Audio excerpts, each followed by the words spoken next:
Nous rencontrons Marcelle Majerus-Nizet chez elle à Etterbeek, un petit coin de paradis hors du temps. Quand elle n'est pas en train de dessiner un vitrail, Marcelle crée un collage mosaïque. Cette passion pour les vitraux lui a été transmise par Pierre, son époux, un des derniers grands maîtres verriers bruxellois, aujourd'hui disparu. Eh bien, ça c'est mon mari qui a commencé, il a fait Saint-Luc.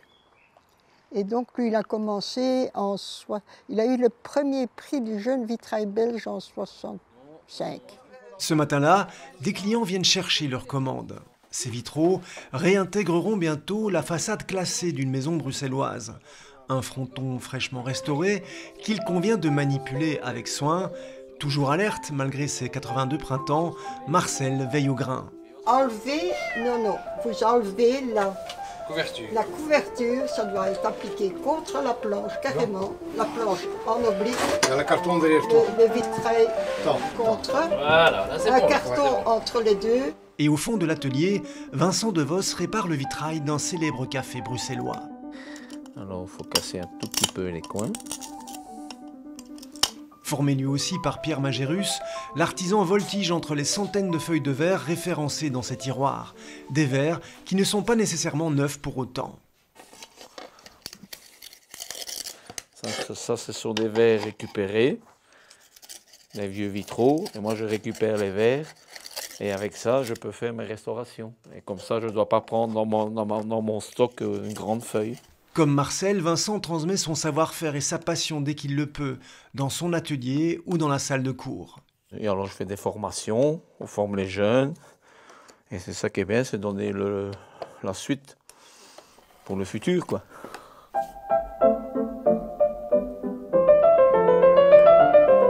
La PME est aujourd'hui en transition.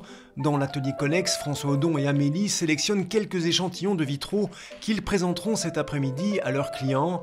Une sélection de couleurs destinée à l'habillage du bar d'un hôtel de la Grand Place. Le vitrail, il habille et il habite en même temps les lieux. Ouais, c'est pour ça en général qu'on le fait. Ou aussi c'est pour ça qu'on le fait principalement dans les pays du Nord, parce que souvent on a ce qu'on appelle des ciels plombés. Et donc le fait d'avoir un vitrail avec des couleurs assez vives, tout ça, ça redonne une sorte de soleil artificiel, si je puis dire, de lumière, de chaleur à des intérieurs, quoi. Donc c'est ça, principalement pour ça qu'on fait ça dans le domaine du privé, du particulier. Une lumière et une chaleur visibles également à la Fondation Majerus, où des dizaines de vitraux Art Nouveau sont exposés. Ils constituent une toute petite partie de la collection. Des centaines de créations contemporaines et bien d'autres œuvres d'art encore ont été sauvées de justesse par Marcelle et son mari. Écoutez, quand nous avons fait l'inventaire de ce qu'on voyait de l'extérieur dans les rues de Bruxelles, il y avait 8000 vitraux qu'on a photographiés, plus ceux qui sont à l'intérieur, qu'on ne peut pas voir facilement. Et il est venu un moment où plus personne n'en voulait. Et nous avons vu qu'on mettait des vitraux dans les containers, qu'on les jetait, etc. Et on a commencé à les collectionner. Plongée dans les dessins de vitraux réalisés par son mari, Marcelle aimerait transmettre ce vaste patrimoine aux générations futures. La relève se tient peut-être là. François Audon et Amélie songent à reprendre le flambeau.